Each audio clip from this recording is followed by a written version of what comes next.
2002లో అప్పటికే ఒక స్టార్ట్అప్ అంటే స్మాల్ కంపెనీస్, మా కంపెనీ వాళ్ళని మా ఫ్రెండ్స్ ద్వారా కలిసి స్టార్ట్ చేయడం జరిగింది. ఆ కంపెనీలో ఒత్తిడి బాగా ఉండేది. ఎందుకు అనిపించింది, డాక్టర్ జీకే గారు చెప్పటము, మంత్రి గారిని చూడటము, చూసినప్పుడు ఎంతో మంది మంత్రి గారిని కొద్దిగా ఫాలో అవ్వడము,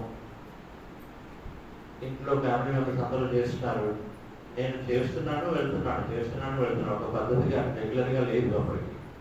సో ఇంకా చేద్దాము మంచిది అంటున్నాడు, ఒకసారి చూద్దాము దీని ద్వారా ఏం జరుగుతుందని ఒక దృఢ నిర్ణయం తీసుకోవడము. ఒక 2 నెలలు పూర్తిగా ప్రతిరోజు ధ్యానము, ప్రతిరోజు స్వాధ్యాయము, ప్రతిరోజు ఎన్నో పుస్తకాలు ఉన్నాయి కదా పిఎస్ఎస్ మూమెంట్లో. అప్పుడు ఒక 25 పుస్తకాలు ఒకేసారి ఆర్డర్ చేశాను. ఇంగ్లీష్ బుక్ బాగా చదువుతుండేవాడిని. సో 25 పుస్తకాలు అక్కడ రికమెండ్ చేసిన టాప్ 25 బుక్స్ సాయి కమాండ్ కూడా ఆర్డర్ చేసి అవన్నీ తీసుకొని మ్యాక్సిమం చదువుతూ ఆ 2 నెలల్లో ధ్యానం చేసుకుంటూ నాకు పూర్తిగా ఒక ట్రాన్స్ఫర్మేషన్, ఒక అవగాహన అయితే పూర్తిగా వచ్చింది. ధ్యానం అనుకున్నాను కానీ పిఎస్ఎస్ మూమెంట్లో ఒక లైఫ్ జీవిత శాస్త్రం, మన నేర్చుకునే జీవిత శాస్త్రం కదా, జీవితాన్ని ఎలా జీవిస్తాము అనే విషయము అప్పుడు పూర్తిగా ఒక విధంగా అర్థమైంది.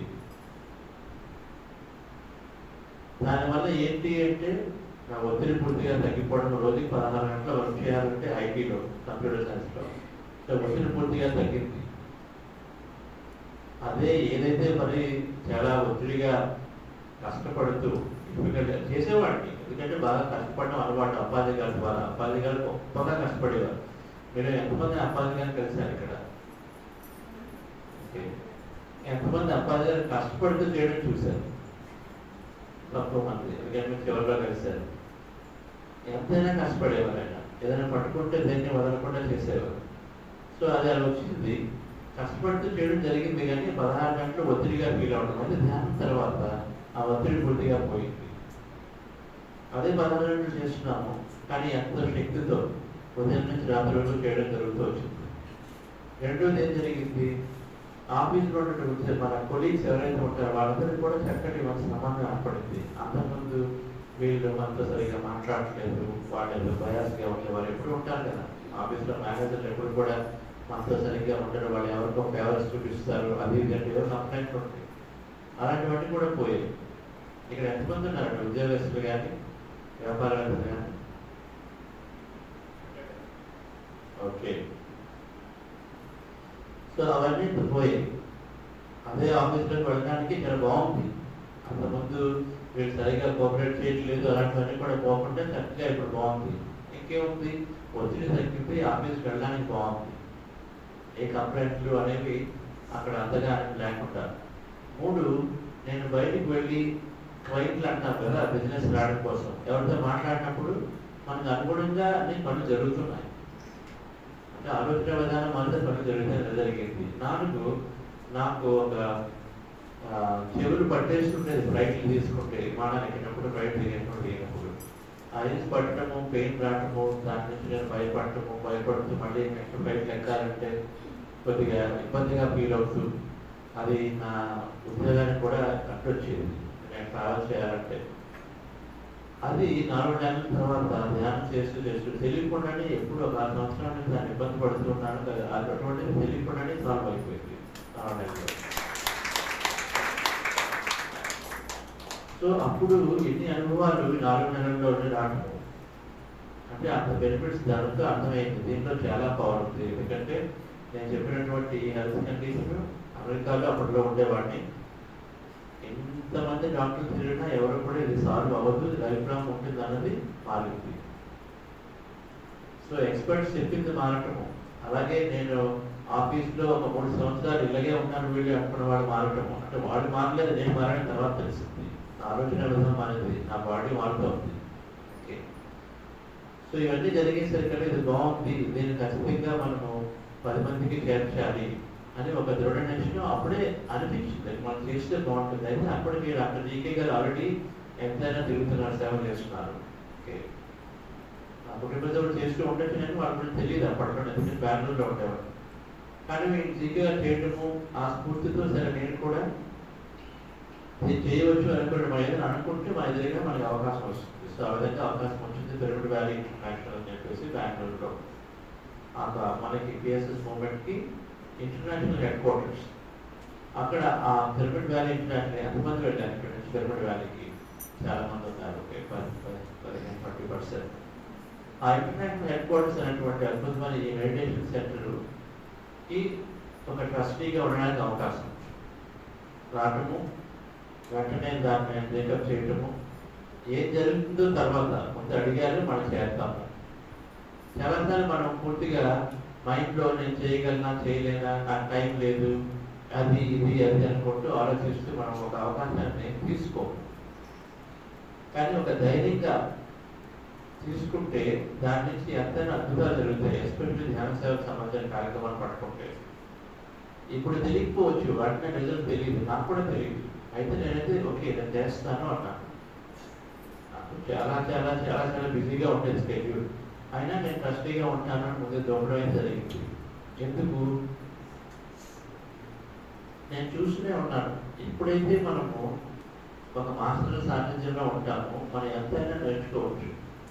ఎంతమంది దానికి ఓకే అంటారు, మాస్టర్తో కలిసి ఎంత ఓకే, చాలా మందిగా చెప్తున్నారు, మాస్టర్తో కలిసి మనం ఎంతైనా నేర్చుకోవచ్చు. సో అది చూశాను. డాక్టర్ జీకే గారు అక్కడ పాల విజయ్ కుమార్ అని, లేకపోతే పత్రి గారిని, వాళ్ళతో వీళ్ళతో చక్కగా మాట్లాడుతూ తిరుగుతుంటే ఓహో మనకు కూడా యాక్సెస్ ఉంటుంది, మనం కూడా చక్కగా కలిసి చేయొచ్చు అని చెప్పేసి వాళ్ళతో కలిసి నేర్చుకోవచ్చని నేను కూడా ఆ విధంగానే దిగాను ధ్యాన సేవ చేయడానికి పిరమిడ్ వ్యాలీ అనే దాన్ని నిర్మించడానికి.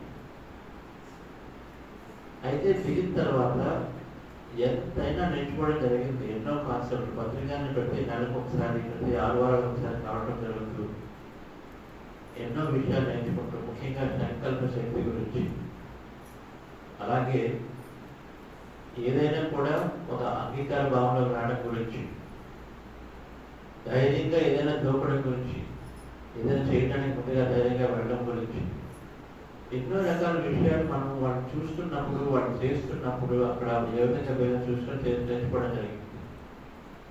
అయితే కొన్ని సంవత్సరాలు తెలిసింది ఆ పిరమిడ్ వ్యాలీ ప్రాజెక్ట్ని నేను పిరమిడ్ వ్యాలీని నిర్వహిస్తున్నప్పుడు. తర్వాత కొన్ని సంవత్సరాలు తెలిసింది ఏదైనా అటువంటి ఒక గొప్ప ప్రాజెక్ట్ని, ఏదైనా కానీ ఒక పెద్ద ప్రాజెక్ట్ మనం పట్టుకుంటే, దాన్ని వదిలిపెట్టకుండా ఉంటే మన ట్రాన్స్ఫర్మేషన్ మనం ఖచ్చితంగా ఒక నిర్మాణ స్థితిలోకి, ఒక మోక్ష స్థితిలో ఖచ్చితంగా వెళ్తాం. దాన్ని పట్టుకుంటే చాలు వదలకుండా అని నాకు తెలిసింది. అంతేకాదు అది నా జీవితంలో ఒక భాగం కూడా తెలిసింది. ఎంతమంది ఇక్కడ వాళ్ళ జీవిత ధ్యేయంలో ఉన్నారు అని అనుకుంటున్నారు? మీ జీవితంలో మీరు ఆల్రెడీ ఉన్నారు ఎంతమంది అనుకుంటున్నారు? అది మనం అనుకోవట్లేదు. మళ్ళీ ఎంతంటే జీవిత ధ్యేయంలో మీరు మీ జీవిత ధ్యేయంలో ఉన్నారు అని.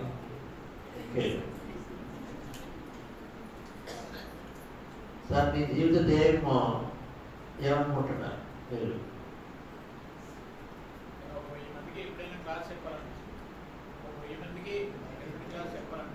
అవును, మీరు ఈరోజు ఆ జీవిత ధ్యేయంలో ఉన్నారా అంటున్నాను. ఓకే, ఇంకెవరు చెప్తారు జీవిత ధ్యేయం అంటే ఏంటి? జీవిత ధ్యేయం అంటే ఏంటి? సార్ అన్నారు నాకు 1000 మంది క్లాస్ చెప్పాలి, స్టార్ట్ చేస్తాను అనేది చేశారా? ధ్యేయంగా పెట్టుకున్నారు. ఓకే, జీవిత ధ్యేయం అంటే మన లైఫ్ పర్పస్ లో ఆల్రెడీ ఈ రోజు మీరు చేస్తున్నారా? మీరు ఉదయం లేస్తే నేను ధ్యేయంగా ఉన్నట్టుగా మీకు అనిపిస్తుందా?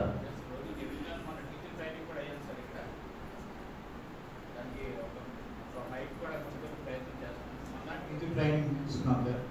మూర్తి గారు, లక్ష్మి గారు సర్టిఫికేట్ ఇచ్చారు.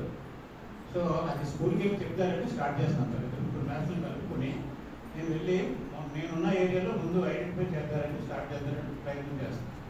Okay, right. కాబట్టి నేను పిరమిడ్ వ్యాలీలో కలిశాను. Yoga day. Okay okay, yoga day కలిసాను. 20% కరెక్ట్. అర్థమైంది. Yes madam.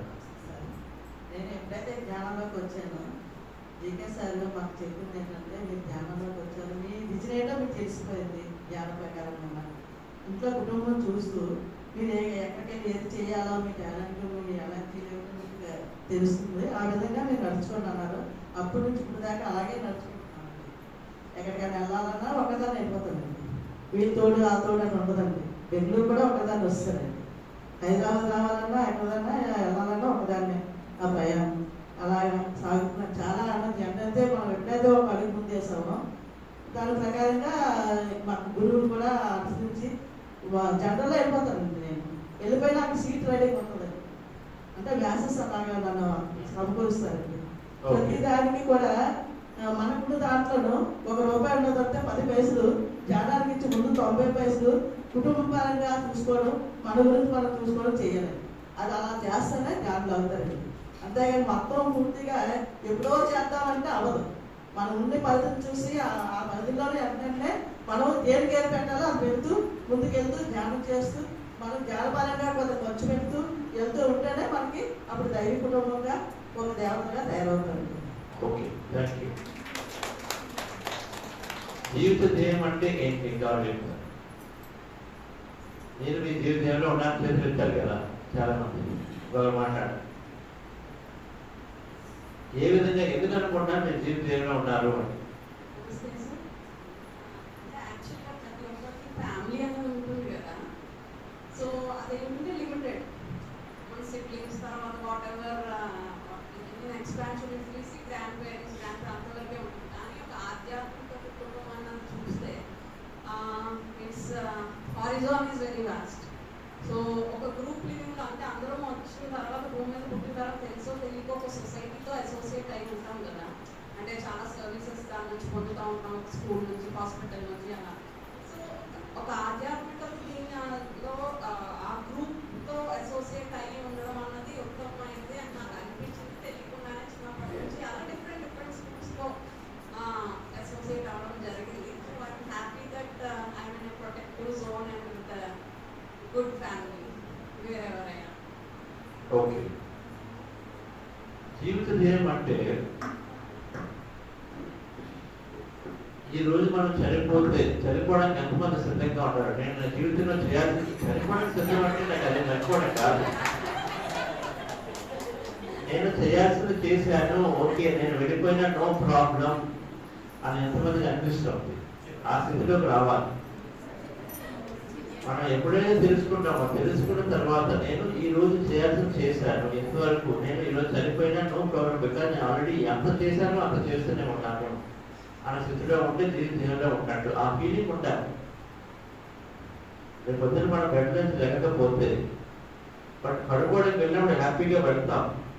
ఎంత చేయాలో చేశాము, ఒక సాటిస్ఫాక్షన్ ఉంటుంది. పొద్దున లెగిస్తే బెడ్ నుంచి బయటకు జంప్ చేసి వావ్ మనకి ఎంతైనా ఉంది అని ఎంతమంది అనుకుంటే అప్పుడు మన జీవితంలో ఉన్నట్టు. నిరాశలతో నిస్పృహలతో లెగుస్తూ మళ్ళీ ఇంకొక రోజు ఉందా అని అనుకుంటే జీవితానికి పూర్తిగా ఆపోజిట్గా ఉన్నట్టు. అంటే అలా వచ్చే వరకు మనం దాని గురించి మనం స్టడీ చేయాలి. తెలిసే వరకు మనం ధ్యాన సేవ చేస్తే మనకు తొందరగా తెలుసు. జీవిత ధ్యేయం అనేది నమ్మకం తెలియదు. జీవిత ధ్యేయం అంటే ఏంటి? ప్రతిరోజు కూడా ఆనందంగా ఎంతో సాటిస్ఫాక్షన్తో లెగిస్తే ఎంతో ఎక్సైట్మెంట్తో లెగాలి. పడుకునేటప్పుడు పూర్తిగా నేను చేయాల్సిన మొత్తం చేసేసాను, నేను ఒట్టేయండి లేకపోయినా కూడా నో ప్రాబ్లం. మళ్ళా నాకు ఫ్యామిలీ మెంబర్స్ ఉన్నారు, వాళ్ళకి గురించి ఏమైపోతుందో లేకపోతే నా ఆస్తులు ఉన్నాయని కాదు, నా పిరమిడ్ సగంలో ఉంటే ఎలాగైపోతుందో అంటే మన ఫీలింగ్. పిరమిడ్ అనేది సగంలో ఉంటే నేను ఒకరు ఉంటే ఓకే, లేకపోతే సపరేట్ తీసుకుంటారని ఒక అవగాహనలో ఉంటాం. ఉంటూ అయితే ఈరోజు మనం చేయాల్సింది పూర్తిగా చేసినప్పుడు మనకు ఆ ఫీలింగ్ వస్తుంది. మనం చేయాల్సింది వాయిదా వేస్తూ ఉంటే రాదు. సో నేను పిరమిడ్ వ్యాలీ సర్వీస్కి ఎలా వెళ్ళాను? నేను కేవలం నాకు ఒక హెల్ప్ అవుతుందని వెళ్ళాను. జీవితం ఏమని తెలియదు నాకు. 10 మందితో మాస్టర్తో కలిస్తే మనకు బాగుంటుంది ఎంచుకుంటా వెళ్ళేది. కానీ దాన్ని పట్టుకొని ఉన్నప్పుడు 10 సంవత్సరాల తర్వాత నాకు అర్థమవుతూ వచ్చింది. ఎందుకంటే అక్కడ ఎన్నో వేల మంది రావటము, నేర్చుకోవటము, వెళ్ళటము, లైఫ్ ట్రాన్స్ఫార్మ్ అవటము, ఎంతోమంది పిరమిడ్ బ్యాచ్ చేసి ఒక మోటివేషన్గా వాడడంలో సర్వీస్ చేయడం, పిరమిడ్లు కట్టడం, ఎన్నో రకాలుగా అది ఒక ఎగ్జాంపుల్గా నిలిచినప్పుడు నాకు అనిపిస్తూ వచ్చింది ఓకే. అయితే దానికి నేను చాలా కష్టపడ్డాను. అది ఎంత ఒక పరంగా బెనిఫిట్ ఇస్తుందో, రెండో పరంగా మనం ఏం చేసామని చూసుకుంటాం. సాయశక్తుల నా సాయశక్తుల మ్యాక్సిమం అంటే మ్యాక్సిమం మినిమం కాదు, మినిమం కాదు. ఓకే, నా ఒక గంట ఫ్రీ టైం ఉంది, గంట మినిమం కాదు. లేకపోతే నాకున్న డబ్బుల్లో ఒక 5% ఇస్తాను, మినిమం కాదు, మ్యాక్సిమం. అంటే అవసరానికి మినిమం చేసుకొని మనం ఎంత ఇవ్వగలిగితే అంత ఇవ్వడం. మన టైంని ఎంత అంటే నిద్రను తగ్గించుకొని మన వర్క్కి సంబంధించి ఎంత ప్రయారిటీ ఇస్తామో ఆఫీస్కి, అదేవిధంగా సర్వీస్కి కూడా నేను అదే ప్రయారిటీని ఇస్తూ దాదాపు మినిమం అయితే 12 సంవత్సరాలు పిరమిడ్ వ్యాలీ పరంగా నేను 2 జాబులు చేసేవాడిని. ఒక జాబ్ నా ఆఫీస్ జాబ్, ఒక 50 నుంచి 60 గంటలు. పిరమిడ్ వ్యాలీ 2వ జాబ్ ఇంకో 50 నుంచి 60 గంటలు వారానికి. అంటే వీకెండ్స్, ఈవినింగ్స్ దానికి పూర్తిగా పెట్టినప్పుడు అప్పుడు మనం అనుకుంటాం మన దగ్గర డబ్బు ఉంది, టైం ఉంది, జ్ఞానం ఉంది, 3 ఉన్నాయి. ఈ 3 మనం మ్యాక్సిమం ఇస్తూ ఉంటే అది మన మినిమం కాబట్టి మ్యాక్సిమం ఇచ్చినప్పుడు మనం ఖచ్చితంగా ఆ పీరియడ్లోకి వచ్చి తీరుతాం. నా దగ్గర ఉన్న దాంట్లో నేను మ్యాక్సిమం ఇవ్వగలుగుతున్నాను. నాకు టైం ఉంది, ఆ టైంని క్రియేట్ చేసుకుంటాను.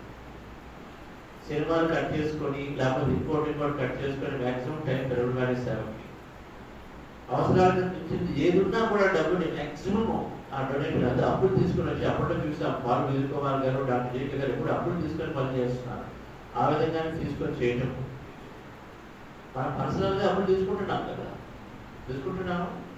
సైకిల్ కొనాలన్నా బైక్ డబ్బులు అప్పులు తీసుకుంటున్నాం. మరి ఈ కార్యక్రమానికి వచ్చే కదా తీసుకోగలమా, తీసుకోలేమా అని ఆలోచన వస్తుంది. అంటే మ్యాక్సిమం అందరినీ తీసుకోమని చెప్పడం లేదు, అంటే మీకు అది ఓకే అన్నప్పుడు మనం చేయగలం. మన ప్రతిదీ కూడా మ్యాక్సిమంగా మన నాలెడ్జ్ని ఇవ్వడంలో కానీ, మన టైం ఇవ్వడం కానీ ఆ విధంగా నేను చేస్తూ రావడం అన్నాను. నా వైపు చూసుకుంటే నేను ఎంత చేయాలో అంత చేశాను 2 సంవత్సరాలు. ఇంకో వైపు దాని ఫలితం అద్భుతంగా ఉంది, తెలుస్తూనే ఉంది. అప్పుడు అర్థమైంది, అంటే 10 సంవత్సరాల అర్థమైంది మన జీవిత తీవ్రంలో పూర్తిగా ఉన్నాము. మనం తెలియకుండానే మనం ఎప్పుడైతే ధ్యాన సేవలో తింటామో, దాన్ని వదిలిపెట్టకుండా ఉంటే అది జరిగింది. అక్కడ జీవిత తీవ్రంలో ఉంటాము అంటే డెత్ అనేది, చావు అనేది ఎప్పుడు వచ్చినా కూడా హ్యాపీగా స్వీకరిస్తున్నాం. అందుకనే ఇంకా ఎంతమందికి తెలుసు ఖచ్చితంగా రేపు మార్నింగ్ లెగిస్తారంటారు. రేపు మార్నింగ్ లెగిస్తారు అనుకుంటున్నాను. ఎంతమంది అనుకుంటున్నారు? ఖచ్చితంగా ఖచ్చితంగా లెగిస్తారు, ఖచ్చితంగా. ఎలా తెలుస్తుంది? ఓవర్ కాన్ఫిడెన్స్ ఉండకూడదు. ఓవర్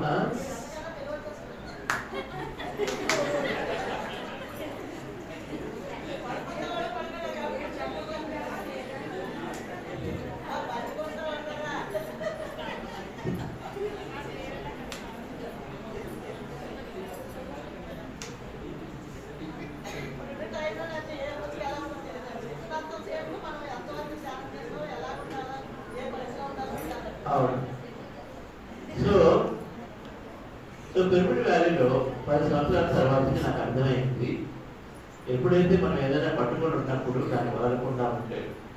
సేత్ అదే చెప్తారు, సేత్ మాస్టర్. సేత్ పుస్తకాలు చదివారు, సేత్ బుక్స్ ఎంతమంది చదివారు? సేత్ బుక్స్ ఆయన ఎక్కడైతే ఉన్నారో ఆయన ఆ నివాసానికి వెళ్ళి రావడం జరిగింది. మన యూఎస్లో కూడా ఉన్నప్పుడు ఆ సేత్ మాస్టర్ కాబట్టి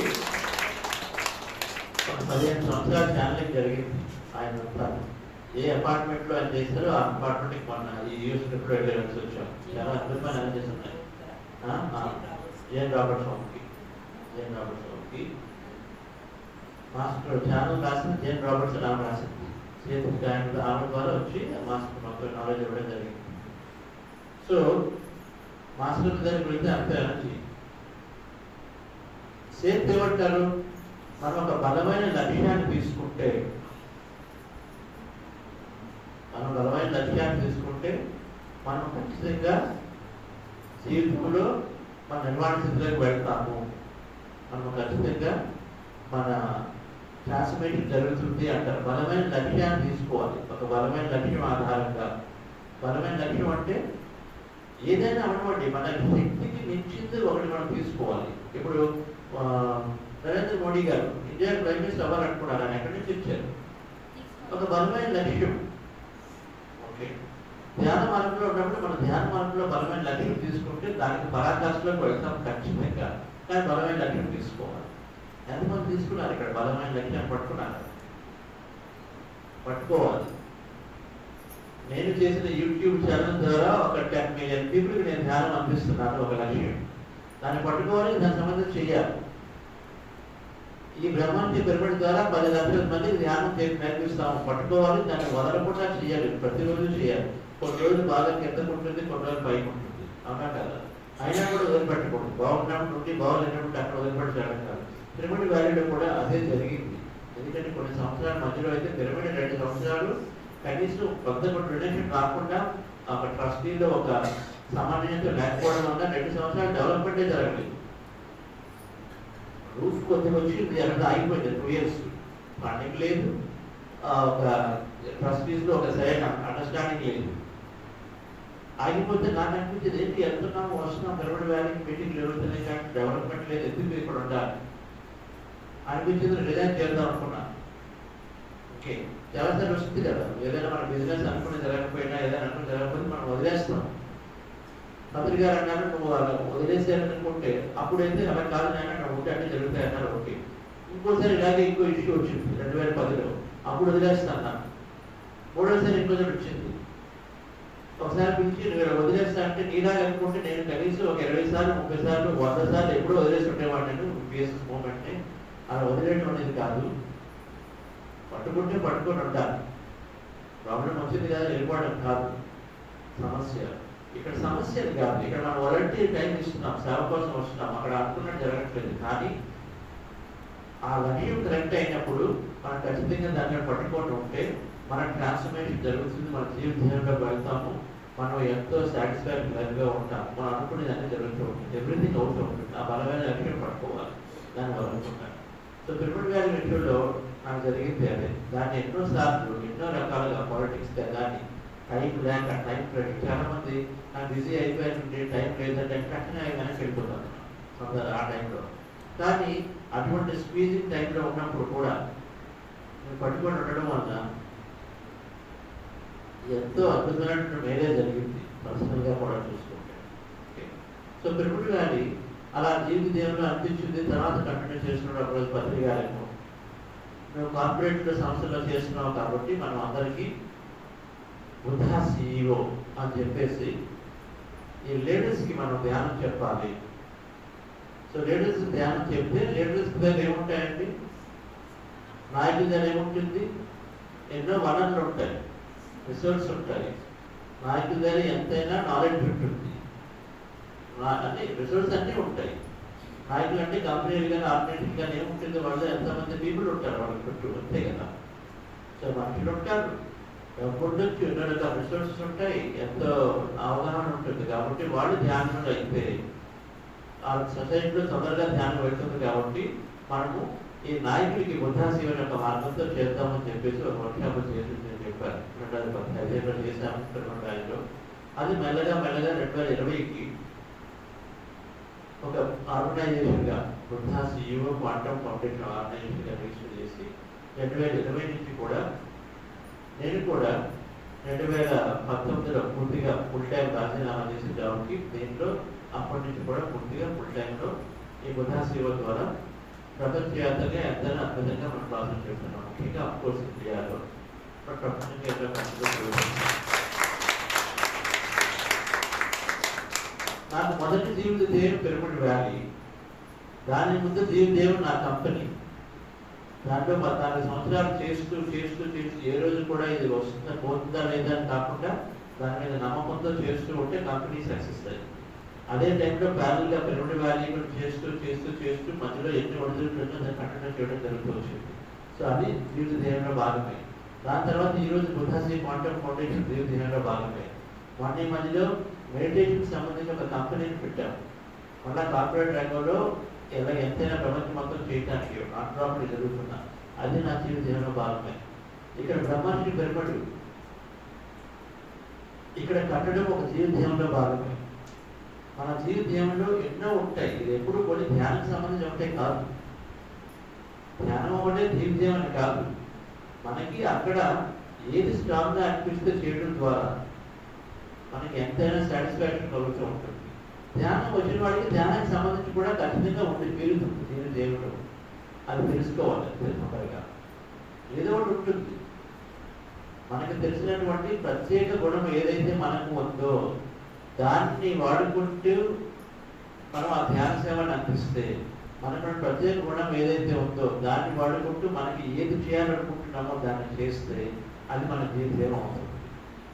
మనకు ఉన్నటువంటి ప్రత్యేకమైన గుణం ఏదంటే, ఓకే ఒకరికి పాటలు ఉంటే పాటలు, ఒకటి రాయటం ఉంటే రాయటం, ఒకటి 10 మందికి చెప్పడం ఈజీ అయితే వాడు ధ్యానం గురించి ఇనిషియల్గా చెప్పాలి, ఒక సేల్స్ అంటారు. ఎవరికైతే ధ్యానం చక్కగా అంటే ఒరేషన్ స్కిల్స్ ఉంటే వాడు టీచర్గా చేయాలి. ఎవరైతే ఎక్కువ వినిపించి లిజనింగ్ స్కిల్స్ ఉంటే వాళ్ళు కౌన్సిలర్గా చేయాలి. చాలా మందికి లిజనింగ్ ఉండదు, అంటే వినడానికి అంతగా ఇష్టపడినప్పుడు ఎక్కువగా వినలేదు. కానీ బాగా పేషెన్స్ వినేవాడంటే కౌన్సిలింగ్ చేయాలి. ఒక 2 నిమిషాల్లో చెప్తే ఎవరైనా మన మాటలు ఇంప్రెస్ అవుతున్నారంటే వాడు సేల్స్ చేయాలి, వెళ్ళి ధ్యానానికి ఇంట్రడక్షన్ చేయాలి. రైట్, అంటే మనకు ఉన్నటువంటి స్కిల్ బట్టి మనము ఎవరైతే బాగా రాస్తున్నారో వాళ్ళు బ్రోషర్లు మ్యాప్లెట్లు వంటి చేయాలి. ఎన్నో రకాలుగా మనకున్నటువంటి యూనిక్నెస్ ఏదంటే దాన్ని వాడుకున్నప్పుడు మనం జీవిత దేవుడు ఆటోమేటిక్గా వెళ్తాం, మన జీవితాన్ని నిర్వహిస్తున్నట్టే. మనందరికీ ఉంటుంది ఒక యూనిక్ స్కిల్ అంట, ప్రత్యేకత ఒకటి ఉంటుంది. ఆ ప్రత్యేకత ఏంటిది మనకి ధ్యానం ద్వారా మనం తెలుస్తూ ఉంటుంది.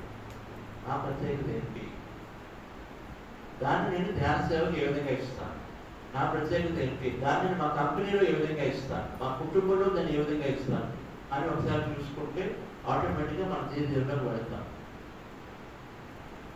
అంటే ధ్యాన సేవ తెలుసు, కుటుంబ సేవ తెలుసు, అందులో నేను ఏం చేయాలి. కొన్ని విషయాలు మనం సరిగ్గా చెప్పినప్పుడు మనం చెప్పకూడదు, మన హస్బెండ్ చెప్పాలి, పెద్దవాళ్ళు చెప్పాలి. మనం కామంగా ఉండడానికి మనం చెప్పడం రాదు కాబట్టి మనం కొన్ని జీవితం అవే చేయాలి. అంటే అప్పుడు మనం మన కరెక్ట్గా పండుతుంది అనమాట. సో ఫ్రెండ్స్, ఈ జీవితంలో భాగంగా నేను ఈ బుద్ధాశ్రీ క్వాంటమ్ ఫౌండేషన్ చేస్తూ బ్రహ్మర్షి పెరుగుబడి కానీ అలాగే హైదరాబాద్ కేసు ప్రాజెక్టులు ఉన్నాయి. వాటికి మనకి ఎంతైనా అవకాశం, ఇది కూడా మన ఊహను బట్టి ఉంటుంది. మన ఊహ ఎంత ఉంటే మనకి అన్ని అవకాశాలు. దీన్నే చేసి చెప్తున్నారు మనకు తెలిసింది. పూర్తిగా మన ఆలోచనలే మనకి లిమిటేషన్స్. అంటే మన ఆలోచనలో మనం ఎంత ఓపెన్గా ఎంత ఎక్స్పాన్సివ్గా ఉంటే మనం అంత చేసుకోవచ్చు. మన జీవితంలో ఆలోచనలో ఎంత తక్కువ ఆలోచిస్తే అంతే మనం చేసుకుంటాం, అవునా కాదా? ఓకే, సో నేను 2009లో ఒక విజన్ బోర్డ్ రాసుకున్నాను. అంటే మనకి ఏం కావాలి అని.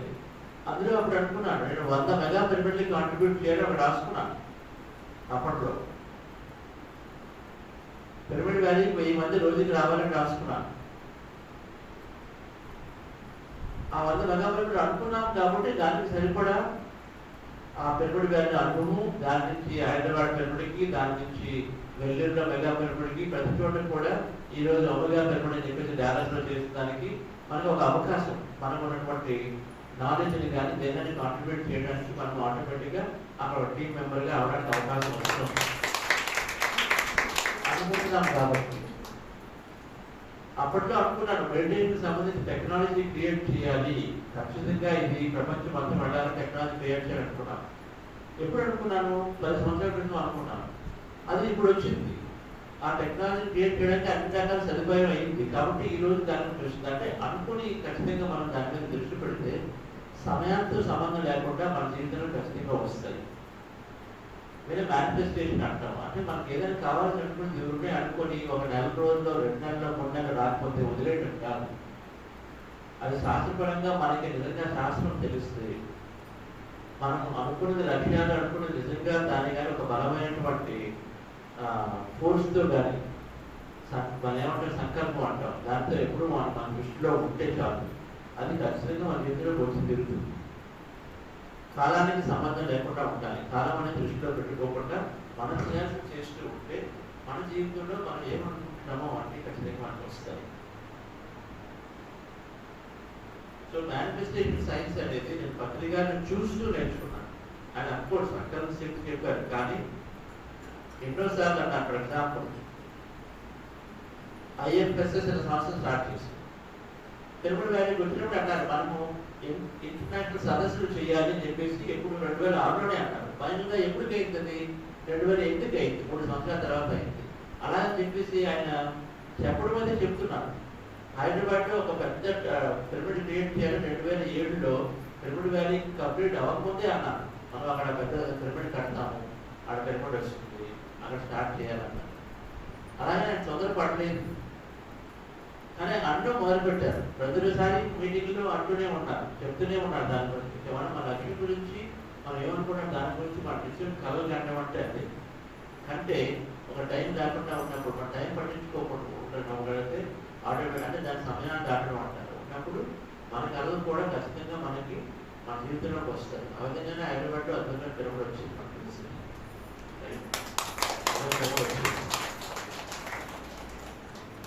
వెయిట్ చేస్తున్నాం, మనం వెయిట్ చేయడానికి పేషెన్స్ ఉందా లేదా? పేషెన్స్ డెవలప్ చేసుకోవాలి, కానీ రిజల్ట్ లేదు కదా అని చెప్పేసి మనం లక్ష్యాన్ని లేకపోతే మనకు ఉన్నటువంటి మన చేతిలో అవకాశాన్ని ఎప్పుడు కూడా జాగ్రత్తగా ఉంటే ఆటోమేటిక్గా జీవితం అద్భుతంగా ఉంటుంది. సో ఇక్కడ ఈ 6 నెలల్లో ఉన్నారు కదా, 6 నెలలకు పైగా ధ్యానం చేస్తున్న వాళ్ళ ద్వారా నాకు ఎవరైనా నేను నేర్చుకున్న ఒక 3 విషయాలు చెప్పగలుగుతాను. ఎవరు చెప్తారు? ఫస్ట్ మీకు బాగా నచ్చింది ఒక 3 విషయాలు, దాని ద్వారా మీ జీవితం మారింది అనుకుని ఎవరు చెప్తారు? ప్రతిరోజు స్వాధ్యాయం చేస్తున్నాను సార్. ప్రతిరోజు స్వాధ్యాయం చేస్తున్నాను. దాని ద్వారా నాకు చదవటం అలవాటైంది. అంతకుముందు చదువుతుంటే కళ్ళం నీరు వచ్చేసేది, పేషెన్స్ ఉండేది కాదు. సో ఆ రాయటం కూడా సరిగ్గా ఉండేది కాదు. సో రాయటం చదవటం వల్ల నేను ఒక పుస్తకాలు రాస్తున్నాను సార్. అన్ని పుస్తకాలు చదివి, ధ్యాన జగత్ చదివి, దాంట్లో ఇంపార్టెంట్ విషయాలన్నీ ఒకసారి చేర్చి ఒక బుక్గా తయారు చేస్తున్నాను సార్.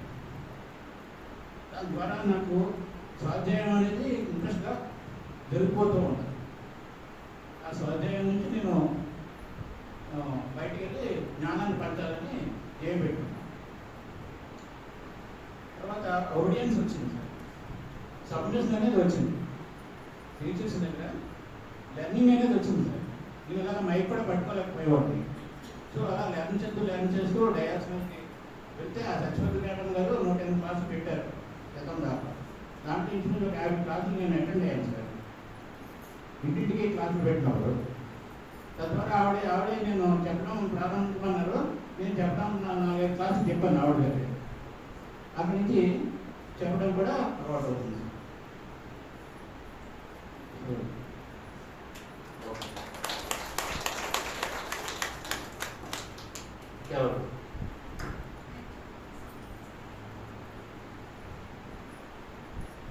సమయస్ఫూర్తిని తెలుసుకున్నాను సార్. ఓపికగా ఉండడం తెలుసుకున్నాను. ఓపికగా ఉండడము. ఓకే. సమయస్ఫూర్తి అంటే సమయంలో వేస్ట్ చేయకుండా ఉండటమా? సమయస్ఫూర్తి అంటే ఇప్పుడు అదేనండి, ఆలోచన విధానాన్ని మార్చుకున్నాను, దృష్టి కోణాన్ని కూడా తెలుసుకున్నాను. అంటే ఇదివరకు వాళ్ళ మీద నెగిటివ్ అభిప్రాయం అనేది ఉండేది, ప్రతిదానికి కూడా ఎందుకు నన్ను ఇలాగా అని ఆలోచించేదాన్ని. కానీ ఇప్పుడు పాజిటివిటీ వెతుక్కుంటున్నాను, ఇది బెటర్, చూస్తే చూడండి వదిలేద్దాం అనేసి అనిపిస్తుంది అన్నమాట. ఈ ఓపికగా ఉండడం అనేది ఈ మధ్య కాలంలో చాలా అలవాటు చేసుకున్నాను సార్. ఎందుకంటే మా సార్ విషయంలో ట్రాన్స్ఫర్ అయింది. ఈ మధ్య నేను అనుకుంటున్నాను పౌర్ణమికి అయిపోతుందేమో అని నేను ఇక్కడికి వచ్చాను. అలాగే జరిగింది అన్నమాట. 9 నెలలు పట్టింది. ప్రతి దాన్ని ఒకే అంటే రోజు అదే దీని మీద ఆలోచించేదాన్ని, ఎప్పుడవుతుందని. కానీ జరిగేది కాదు. నా పని నేను చేసుకుంటూ సరే వెళ్తారని ఏం నేర్చుకోవాలో నేర్చుకుంటున్నారు ఆయన, నేను ఇక్కడ ఏం నేర్చుకోవాలో అది నేర్చుకుంటున్నాను. సునీత మేడంతో స్కూల్కి వెళ్ళటం, అలాగే పిల్లలకి చెప్పటం, నేను మళ్ళీ సంగీతపరంగా సంగీతం నేర్చుకోవడం, సెల్ఫ్ ఇండివిజువల్గా వెళ్ళటం అనేది జరిగింది అన్నమాట. ఇక్కడికి వచ్చిన తర్వాత చాలా విషయాల్లో నాకు నేను స్ఫూర్తినే అనుకుంటున్నాను సార్. ఇక్కడ రావడం చాలా అంటే మార్గదర్శనం చాలా బాగుంది. నువ్వు మంచి మార్గంలోకి వస్తావమ్మా అని లక్ష్మీ మేడం చెప్పారు. నాకు ఆ రోజు నుంచి మంచి మార్గం అంటే ఏంటి అసలు అని అనిపించేది, కానీ ఇది చాలా మంచి మార్గం తెలిసింది ఇక్కడికి వచ్చి. ప్రతి విషయంలో కూడా ఎరుక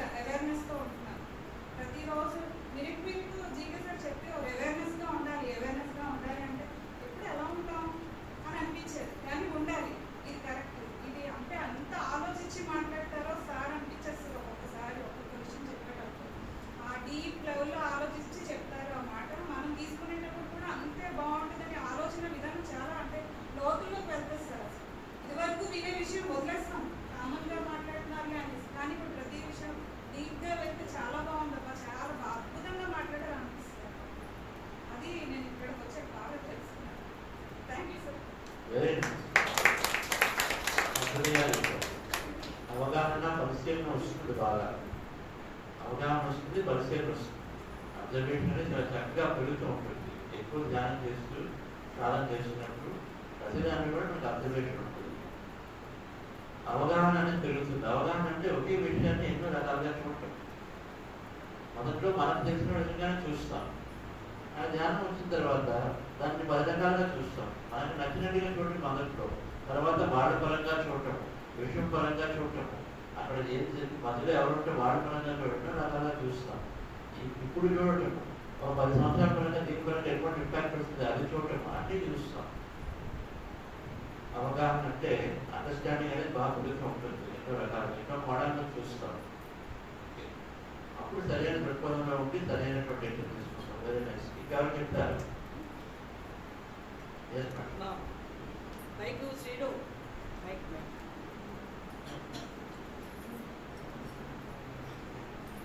నేను ధ్యానం రాముడు క్యారెక్టర్కి ఇప్పుడు క్యారెక్టర్కి చాలా చాలా తేడా ఉన్నాయి.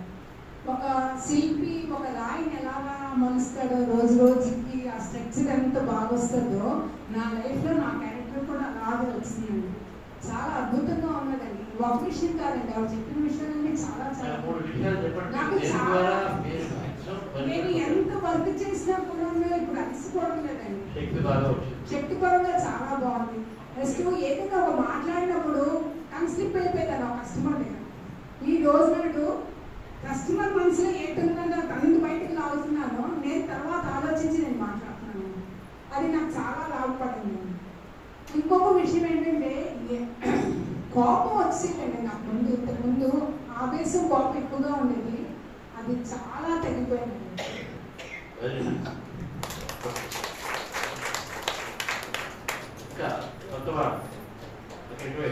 చెప్పండి.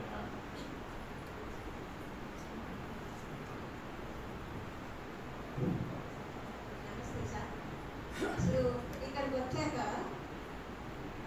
నాకు చాలా పేషెన్స్ వచ్చింది అనుకోండి, శక్తి వచ్చింది. ఒక ఫ్యామిలీ ఎలా ఉండాలి అనేది నేను బ్రహ్మశ్రీ వచ్చాక బాగా నేర్చుకున్నాను. ఎందుకంటే ఎవరితో ఎలా మాట్లాడాలి, ఎలా ఉండాలి, ఏంటి అనేది చాలా ఇవన్నీ నాకు పేషెన్స్ ఒకటి డౌట్ని తగ్గేది. ఇప్పుడు నాకు చాలా పేషెన్స్ వస్తుంది. ఏ పని చేసినా అలసట అనేది లేదు సార్. తర్వాత ఒక గోల్ నాకు ఒక పిరమిడ్కి వెళ్ళినప్పుడు ఒక లక్ష్మి గారితో చెప్పాను, 108 పిరమిడ్కి మీరు చేయాలి అన్నది ఒక ధ్యేయం నాకు వచ్చింది సార్. అంటే నేను అంత చేయగలనా అంటే నేను పిరమిడ్ నేనే పెట్టక్కర్లేదు కదా, చేసిన వాళ్ళకి మనం ఎంతవరకు హెల్ప్ చేయాలి అనేది నాకు నాది లైఫ్ ధ్యేయం. అది ఎందుకంటే నన్ను యూనివర్స్ ఇక్కడికి ఎలా పంపించింది అనేది నాకు చాలా అర్థమైంది. యూనివర్స్ నా వెనకాల ఉంటే నాకు అన్నీ చేయిస్తుంది అనేది నాకు, అంటే ఏం చేయాలో ప్రతిదీ కూడా నాకు తెలుస్తూ ఉంటుంది. నేను మెడిటేషన్లోకి వెళ్ళినప్పుడు కూడా శూన్యంలోకి వెళ్ళిపోతూ ఉంటాను. అందుకని నాకు అంటే ఎక్కువగా మాస్టర్స్ వీళ్ళు అందరూ ఏం చెప్తారు అనేది నాకు తెలియదు. కానీ నాకైతే యూనివర్స్ నేను ఏం చేయాలి అనేది నాకు రోజు కూడా ఏదో ఒకటి చెప్తూ ఉంటాను. ఆ విధంగా నేను ముందుకి వెళ్తూ ఉంటాను. అంటే జీవితం చేయడం ఇంకా చాలా గట్టిగా పెట్టుకుని చేయాలి అనేది మాత్రం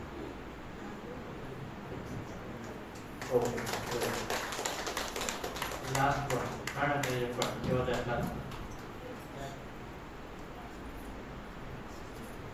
సార్, నాకు 17 years ఎక్స్పీరియన్స్ అండి.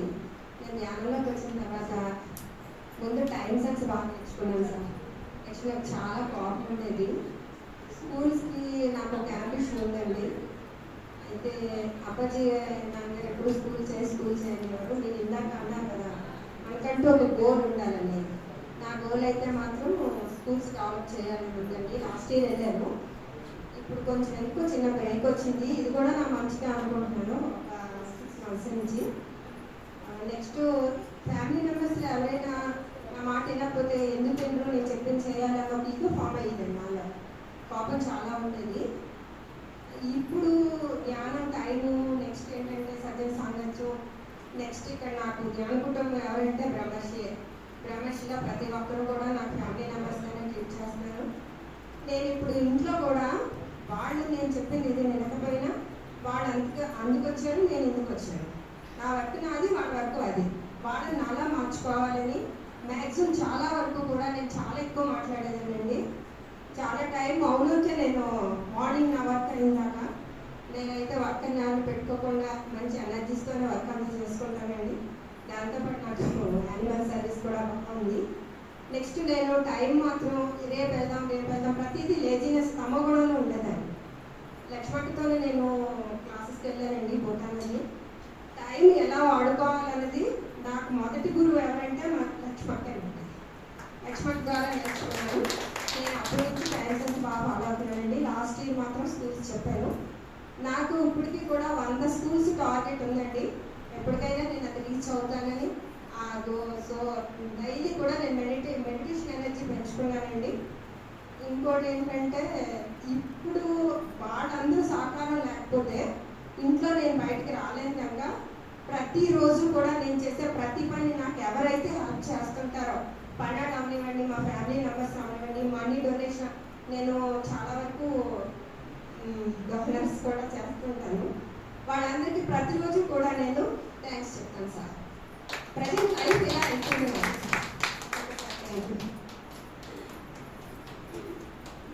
సో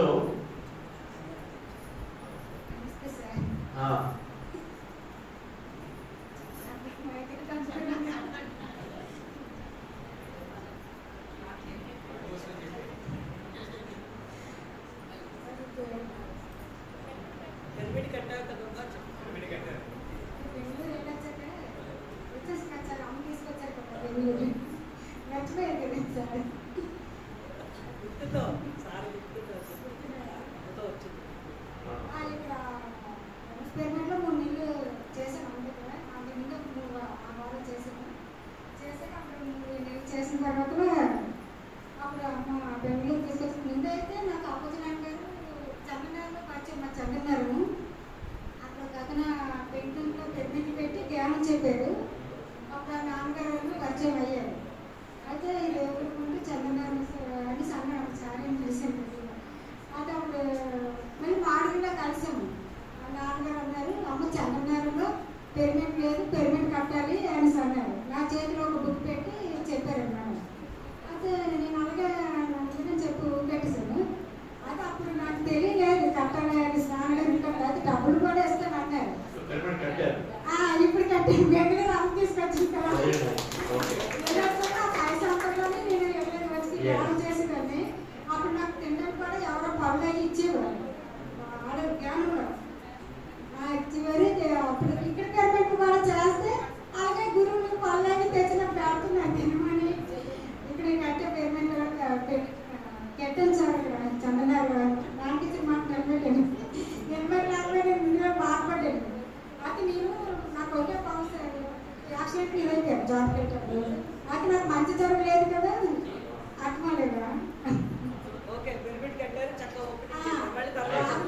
నాకు ఏమని జరగలేదు ఎందుకంటే అనుకున్నాను నేను ముందైతే. సరేలే నాన్నగారు మాట ఇచ్చాను కదా, సంతోషం ఉంటే అందరూ కడతారు, బాధలు ఉన్నప్పుడే కట్టాలి, ఇదే నిజమైన అసలైన జీవితము అనేసి నేను కట్టాను సార్. ఇప్పుడు అయింది ఆ రోజుకి నిజమైంది.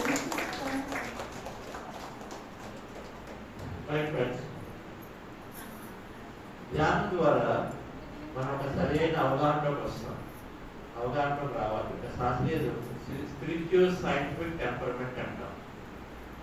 అంటే ఆధ్యాత్మిక శాస్త్రీయ అవగాహన. దాంట్లో 5 సూత్రాలు ఉన్నాయి. మొదటిది ఎవ్రీవన్ ఈజ్ పార్ట్ ఆఫ్ మీ. అందరూ కూడా నాలోనే ఉన్నారు అనేది ఒక అవగాహన సూత్రం. అందరూ నాలోనే ఉన్నారు, నేను అందరిలో ఉన్నాను. Everyone is part of me, I am part of everybody. రెండోది ఐ హ్యావ్ ఇన్ఫైనైట్ పొటెన్షియల్.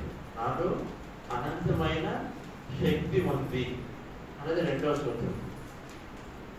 ఇవన్నీ శాస్త్రీయంగా శాస్త్రీయ దృక్పథం. మనం వాటిని నిర్ధారణ చేసుకోవచ్చు.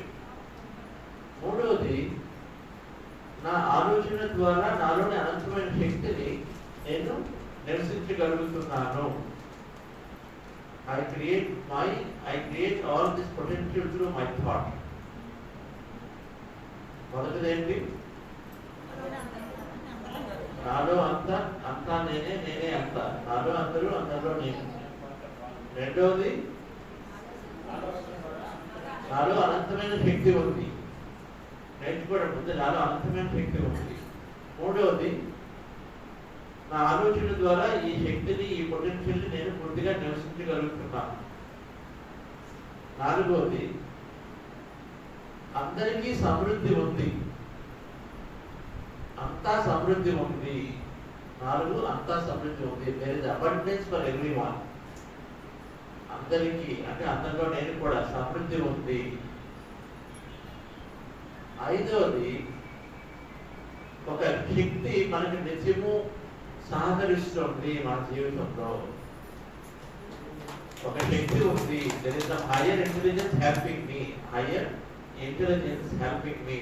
ఒక శక్తి అనేది ఎప్పుడు కూడా మనకి సహకరిస్తుంది అని ఒక అవగాహనలో ఉండటం. ఇవన్నీ ఏంటంటే spiritual scientific temple mind set అంటాం. స్పిరిచువల్ సైంటిఫిక్ మైండ్ సెట్ అంటే ఒక శాస్త్రీయపరమైన, ఆధ్యాత్మిక శాస్త్రీయపరమైనటువంటి ఒక అవగాహన స్థితిలో ఉండటం. ఈ 5 రావాలి మనకి. ఈ 5 పూర్తిగా జీర్ణమయ్యే వరకు మన ఆధ్యాత్మిక శాస్త్రాన్ని చదువుతూ ఉండాలి, ధ్యానం చేస్తూ ఉండాలి. ఫస్ట్ది, నేనే అంతా నేనే అంటే ఏంటంటే దాని అర్థం ఒకటి శాస్త్రం ఉంది, ఆ బ్రహ్మాస్మి తత్వమసి, అదే కదా. అది తెలుసు కదా, అందరికి తెలుసా? అది చక్కగా చెప్తాం కదా క్లాసులో. అంటే మరి అదేంటిది, దాని అర్థం ఏంటి? మనం ఎలా ఉండాలి జీవితంలో, దాన్ని పెట్టుకోండి. ఈ అవగాహనలో ఉంటే అవగాహన పరంగా మన పనులంటే ఉండాలని అర్థం, అంతే కదా. ఎప్పుడైతే మనకి ఏదైనా అవగాహన వస్తుందో ఏమవుతుంది, నెక్స్ట్ మన పనిలో చూపిస్తుంది, మన జీవితంలో కనిపించాలి. నిత్య జీవితంలో ఆచరణలో ఉంటే మనకు నిజంగా అవగాహన ఉన్నట్టు, అలాగే అవగాహన ఎక్కడ ఉన్నట్టు. అహింస పరమో ధర్మ అన్నాం. అహింసలో ఉండాలి అంటే అర్థం ఏంటి? మన జీవితంలో ఉండాలి కదా అర్థం. చూస్తూ ఊరుకుంటే అది అహింసలో నిత్య అవగాహన ఉన్నట్ట కాదు కదా. దానికి సంబంధించి మన ధర్మం మీద మనం చేస్తాము. అప్పుడైతే మనకు అవగాహన వచ్చిందో ఆ అవగాహన మనం ఇమీడియట్ గా రూపకల్పన చేస్తాం. అయితే ధ్యానం ద్వారా మొదట రావాల్సింది అవగాహన, తర్వాత ఆటోమేటిక్ గా మన జీవితంలో వచ్చి తీరుతుంది. ఎందుకంటే మనం ఏది నేర్చుకుంటామో అది శ్రవణము, మననము, నిధిధ్యాసాలు 3 ఉన్నాయి కదా. శ్రవణము, మననము, నిధిధ్యాస. శ్రవణము అంటే వినటము, నేర్చుకోవడము. మననం అంటే అది వస్తూ ఉంటుంది. నిధిధ్యాస అంటే ఆటోమేటిక్ మన జీవితంలో అది అయిపోతూ ఉంటుంది. ముందు ఎలాగైతే ధ్యానం గురించి నేర్చుకున్నామో ధ్యానం వచ్చింది, దాన్ని ఎప్పుడు ఆటోమేటిక్గా మనం చేసేస్తారు. ఏ టైం ఖాళీగా ఉన్నా కళ్ళు మూసుకుంటారు, ధ్యానం వెళ్ళిపోతారు, అది వచ్చేసింది. కొత్తగా ఉన్నవాడికి నేర్చుకుంటూ ఇలా వింటూ ఉంటే ఆటోమేటిక్గా వస్తుంది. ప్రాక్టీస్ చేస్తారు, మెల్లగా కొంచెం కింద పడుతూ ఆటోమేటిక్గా వచ్చేస్తుంది ఎక్కడించడం. అది ఇంకా పాలు పెరిగైపోతుంది, అప్పుడు మొదలు పెట్టడం తర్వాత. అదే విధంగా ఫ్రెండ్స్, ఒక ఆధ్యాత్మిక శాస్త్రవేత్తగా మనం అందరం తయారవ్వాలి అంటే ఈ 5 అవగాహనలు ఖచ్చితంగా మనకి రావాలి. సో నేనే అంతా నేనే అంటే మన నిజ జీవితంలో ఎలా ఉండాలంటే మన బిహేవియర్ 10 మందితో ఉన్నప్పుడు నేనే అంతా నేనే అంటే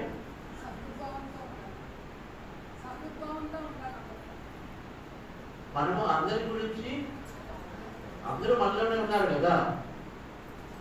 నేనే అందరిలో ఉన్నాను, అందరు మనలో ఉన్నారు అంటే అర్థం ఏంటి? ఆత్మ వ్యక్తులు బాధపడుతూ ఉంటే మనకి బాధ ఉంటుందా ఉంటుందా? ఆత్మ వ్యక్తులకి బాధ ఉంది అంటే మనలో ఉన్నట్టు లెక్కది. అంటే మనం బాధపడుతున్నప్పుడు మనం వదిలేస్తామా? అంటే మనం ఏం చేయాలి? మరి అవగాహన ఉన్నప్పుడు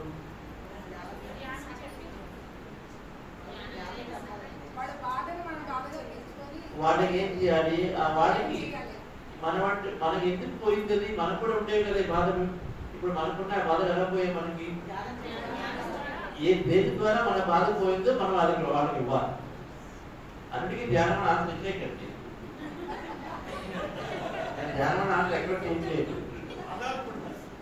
ఇప్పుడు మీ సర్వెంట్ వస్తుంది మీ దగ్గరికి, ఎవరైనా మీకు హెల్ప్ చేస్తారు, వాడు వచ్చి చిన్నప్పుడు బాగా హెల్ప్ చేస్తారు, వాడు వచ్చి అడుగుతారు మా పిల్లలు స్కూల్ ఫీజు కట్టాలి, ధ్యానం చేయమని చెప్తారు.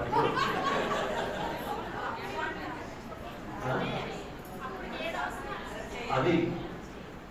సో నేనే అంతా నేనే అంటే మనం ఏ విధంగా అంటే బాధలు అనేవి కష్టాలు అనేవి లేదా అందరూ నేనే కదా. సో వాళ్ళకి ఏదైనా అనుకున్నది జరగకపోతే అనుకున్నది కావాలనేది రాకపోతే వాళ్ళకి ఏది కావాలో అది మనకు సాయం చెప్పిన మనము ఇవ్వగలగాలి. ఓకే, అందులో అఫ్కోర్స్ గొప్ప విషయం ఏది? ధ్యానం. రైట్. సో ఫస్ట్ విషయం డియర్ ఫ్రెండ్స్, అంటే ఇది అవగాహన వస్తే ఇక్కడ ఎవరు కూడా ధ్యాన సేవ చేయకుండా ఉండలేదు. అవగాహన రాకపోతేనే ఉంటాం. అంతా నేనే అంతా అన్నప్పుడు మనం నిత్యం అందులో ఉంటాం. ఇప్పుడు మనం హ్యాపీగా ఉండగలుగుతామా? అంతా నేనే అన్నప్పుడు వాళ్ళు హ్యాపీగా లేకపోతే మనం ఉండగలుగుతామా? మన పత్రికలు ఎందుకు ప్రపంచం మొత్తం కూడా ధ్యానమే కావాలని కోరుకున్నారు? ఎందుకంటే ఆ రోజే ఆయన తెలుసుకున్నారు కాబట్టి నేనే అంతా నేనే అనే విషయాన్ని ఆ రోజే తెలుసుకున్నారు. కాబట్టి తనకి ఎంత చూసుకోవడం కన్నా అందరూ బాగా ఉండాలి అనేటువంటి ఒక విషయం తెలుసుకుని ఆ రోజే దిగి గారు తెలుసుకున్నారు. అందుకని ఎప్పుడు కూడా నిత్యము ప్రపంచం మొత్తం తిరుగుతూ చేస్తున్నారు. ఓకే, అంటే మనం ఎంత చేయొచ్చు? మన నిత్యము కూడా ఆ స్థితిలో ఉన్నాము అంటే మనం నేనే అంతా నేనంటే జడ్జిమెంట్ చేసుకోవచ్చు. ఎవరి మీద జడ్జిమెంట్ చేస్తున్నట్టు? మనమే మనం చేసుకున్నట్టు. మరి అవగాహన ఉండాలి కదా. ఎవరు జడ్జిమెంట్ చేయకుండా ఉంటున్నారా? ఉంటున్నావా? జడ్జిమెంట్ లేకుండా నో జడ్జిమెంట్ నో కంప్లైంట్స్ ఉంటున్నావా? అది చేయడం ద్వారా డియర్ ఫ్రెండ్స్ మన శక్తి పూర్తిగా వృధా అయిపోతుంది. రైట్. సో మొదటిది ఎటువంటి జడ్జిమెంట్స్ కానీ అందరూ మన నేనే అనుకున్నప్పుడు ఆ అవగాహన వచ్చినప్పుడు ఆటోమేటిక్గా మనం ఏ సూత్రాలు నేర్చుకోవడమో అవన్నీ కూడా ఈజీ అయిపోతుంది. జడ్జిమెంట్స్ ఉండవు. ఎవరైనా ఏదైనా గొప్పని వాళ్ళని మనము పగ తీర్చుకోవాలని వాళ్ళ మీద హేట్రెడ్ అని ఎనిమిది అని ఉండదు. అందరూ మనమే. నార్మల్గా ఓకే, ఎవరైనా మనకి బ్యాడ్ చేస్తారు, రైట్, మనం కొట్టాలని చూస్తారు, కేసు పెడతారు, ఇంకోటి చేస్తారు. అప్పుడు కూడా మనం ఆ స్థితిలో ఉండగలుగుతామా? మరి ఆ స్థితిలో ఉంటేనే అర్థం ఉన్నట్టు. పేపర్లో చదువుతాము, రేప్ జరిగింది అంటాము, లేకపోతే పోలీసులు వీళ్ళు బాగా కొట్టేసారు, చదువుకొట్టేసారు అంటాం, ఎక్కడ చదువుతాము. అప్పుడు మనకేమొస్తుంది? కోపం వచ్చి వాళ్ళు ఎలాగైనా శిక్ష పెట్టి వాళ్ళు చంపేయాలని అనుకుంటున్నామా? సో నేనే అంతా నేనే అంటే అక్కడ క్షమించి వదిలేకుంటే కాదు. నాకు మైక్ మాట్లాడుతున్నా ఎవరు టెక్నికల్ అలా వదిలేయడం కాదు డియర్ ఫ్రెండ్స్. మనము ఒక కంపాషన్ అంటే ప్రతి ఒక్కరి అభివృద్ధి గురించి నిత్యం కూడా మన ఆలోచనలో ఉంటాం. వాళ్ళు ఒక ఎనిమిది అవనివ్వండి, ఎవరైనా అవనివ్వండి, ఒక క్రిమినల్ అవనివ్వండి, లేకపోతే ఒక గొప్ప వ్యక్తి అవనివ్వండి, నిత్యము కూడా వాళ్ళ అభివృద్ధి గురించి మన ఆలోచనలో ఉండాలి. అప్పుడే మన పిల్లవాడు డ్రగ్స్ తీసుకుంటున్నాడు అనుకోండి, మనం వదిలేస్తామా? మన పిల్లవాడికి వదిలేం కదా. మన బాబులాడికి వదిలేస్తామా? మరి అమ్మో వాడు డ్రగ్స్ వాడి దగ్గర వెళ్ళకూడదు అని అంటామా? అక్కడ వాళ్ళని మన పిల్లాడి దగ్గరికి వస్తే నేను ఎలవోలాగా తీసి మార్చాలని ఇక్కడ అనుకుంటున్నామే. మరి అక్కడ అనుకోని వాళ్ళ గురించి కూడా నిజంగా నేనే అంతా నేనంటే ఆ స్థితిలో రావాలి. ఎవరిని ఎక్కడ వదిలేసి కేవలం నా అని కాకుండా 10 మంది అభివృద్ధి గురించి ఆలోచించాలి. అయితే రైట్ ఏం చేయాలి. మీ పిల్లవాడు కూడా డ్రగ్స్ తీసుకొని ఉంటే వాడి ద్వారా ఇన్ఫ్లుయెన్స్ జరిగినప్పుడు ఏం చేస్తాము? ఆటోమేటిక్ వీళ్ళు రాకుండా వీటికి మెయింటైన్ చేస్తాం. అలాగే 10 మంది కూడా చేస్తాం. నేను అది అర్థం లేదు. మనవాడికి ఏం చేస్తే ఆటోవాడికి అదే ట్రీట్మెంట్, వాళ్ళకి ఏం చేస్తే వీడికి కూడా అదే ట్రీట్మెంట్. అది ఎంతసేపు క్షమించి వదిలేయడం అని కాదు. ప్రతి ఒక్కరి అభ్యుదయం గురించి మన నిత్యం ఆలోచిస్తూ ఉంటారు. వాళ్ళని సరైన మార్గంలో రావడం కోసం ధ్యానం అనేది ఎవరైతే మిగిలి అక్కడ చట్ట ప్రకారం ఏదో చేయాలి. కానీ ఎనిమిది అనేది ఎప్పుడూ ఉండదు. ఓకే, సో మొదటిది ఎనిమిది అంటే ఏంటంటే ఇంగ్లీష్లో శత్రుత్వం అనేది ఉండదు. శత్రుత్వ భావన లేకుండా ప్రతి ఒక్కరితో మనం ఉండగలగాలి. ప్రతి ఒక్కరి గురించి ఆలోచించగలగాలి. చూడండి, మన ఆలోచన ద్వారానే మార్పు. మన ఆలోచన వీడు ఇలా కాదు, వాడు దూరంగా ఉంచాలంటే వాడు దూరంగా ఉంచాం, ఐసోలేట్ చేస్తాం. ఐసోలేట్ చేస్తుంటే మనలో పాటు సపరేట్ అయిపోతున్నట్లే. దాని ద్వారా శాంతి అనేది ఎప్పుడు రాదు.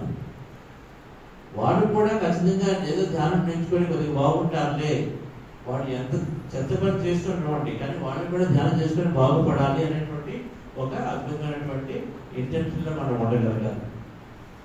అర్థమవుతుందా? ఫస్ట్ అంతా నేనే అంతా అంటే ఎప్పుడు కూడా కంపాషన్గా ఉండటం. రెండోది ఇది చూస్తున్నాం, మనలో అనంతమైన శక్తి ఉంది. ఎంతమంది నమ్ముతున్నారు? మేడం చెప్పారు చక్కగా, నేను 100 కాలేజీలో 100 స్కూల్స్ టార్గెట్ పెట్టుకున్నానంటే అని చెప్పేసి. ఓకే, ఆ అవగాహన వస్తే మరి అనంతమైన శక్తి అనంతమైన ఉంది కదా. ఉన్నప్పుడు మీ చుట్టూ ఉన్నటువంటి ప్రాజెక్ట్స్కి మీరు ఏ విధంగా సహాయం చేస్తున్నాను అనుకుంటున్నారు? మీరు అనంతమైన శక్తి ఉంది కదా. ఇప్పుడు నాకు ఎంప్లాయీ ఉన్నాను, నాకు నెలకి 50,000 వస్తుంది అనుకోండి. మరి అనంతమైన శక్తి ఉన్నప్పుడు 60,000 కావాలని అనుకోవచ్చా? అనుకుంటున్నారా? నా ద్వారా ఒక 10,000 ఇవ్వచ్చు అని అనుకుంటున్నారా? అనంతమైన అవకాశాలు అనంతమైన శక్తి మన దగ్గర ఉంది కదా. అన్నప్పుడు మనం ఈ ఆలోచన వచ్చిందా, నాకు ఇంక్రిమెంట్ కావాలి, నాకు ఎక్స్ట్రా టైం కావాలి, ఫ్యామిలీతో స్పెండ్ చేయాలి, వెకేషన్కి వెళ్ళాలి అనుకుంటున్నాము. అదే నేను మరి నాకు ఎక్స్ట్రా టైం ఉండి నేను ఈ ప్రాజెక్ట్కి వెళ్తాను, ఎక్కడికి వెళ్తాను, ఎక్కడికి వెళ్తాను, సేవ చేస్తాను అనుకుంటున్నాను. అనంతమైన శక్తి ఉన్నప్పుడు మనం అనుకోవచ్చు కదా, ఏదైనా కావాలని మనతో వస్తుంది అన్నప్పుడు. అవగాహన ఉంటే ఖచ్చితంగా మనము ఆ అనంతమైన శక్తిని అందరి కోసము వినియోగించడం కోసం న్యాచురల్గా మనం చేస్తాం. నా టైము నేను బిజీగా ఉన్నానని అనుకోకుండా అనంతం కదా, శక్తి అనంతమైనప్పుడు నేను బిజీ ఏంటి, మన లిమిటేషన్ ఎందుకు వచ్చింది? శక్తి అనంతం ఉన్నప్పుడు అది నిజంగా నమ్మిన వాళ్ళు ఎప్పుడూ కూడా నాకు పక్క వాళ్ళు లేరు, లేకపోతే వీళ్ళు చేయలేదు, అది ఎవరు లేదు నేను చేయలేని కాకుండా నేను నా అంతలో ముందుకు వెళ్ళడానికి రెడీ అవుతాం, సిద్ధం అవుతాం. ముందు అనంతమైన శక్తిని ఎప్పుడైతే నమ్ముతున్నామో మనం పని చేయడానికి సిద్ధం అవుతాం, మనం ఏదైనా చేయడానికి సిద్ధం అవుతాం. అనంతం కదా. క్వాంటమ్ శక్తి అనే క్షేత్రం ఏం చెప్తుంది? ఏది కావాలనుకుంటే అది ఇక్కడ ఉంది, ఈ ఫీల్డ్లో, ఈ విశ్వంలో మనకి ఏది కావాలంటే అది ఉంది. అది ముందు తెలుసుకోవాలి, ఏది కావాలంటే అది అక్కడ ఉంది విశ్వంలో. మనకి అది ఎలా తీసుకుంటాం దాన్ని ముందు తెలుసుకోవాలి. అదే ఉంది, నేను ప్రైమ్ మినిస్టర్ అవ్వాలంటే ఉంది, రావాలని ఏమవుతుంది? ఓకే, ఎంత పెద్ద పెరుగుబడి నేనేం చేయగలను, లేకపోతే నాకే డ్రైవింగ్ రాదు, నేనే వెళ్ళగలను అంటే అనంతమైన శక్తి లేదు అని అంటే నేను అనుకున్నది అక్కడ జరగడానికి ఉన్నా కూడా మనకు నమ్మట్లేదు అనమాట. ఒక లిమిటేషన్తో పరిమితంగా ఉన్నాం, అనంతమైన లేము, అపరిమితంగా లేవు. రైట్.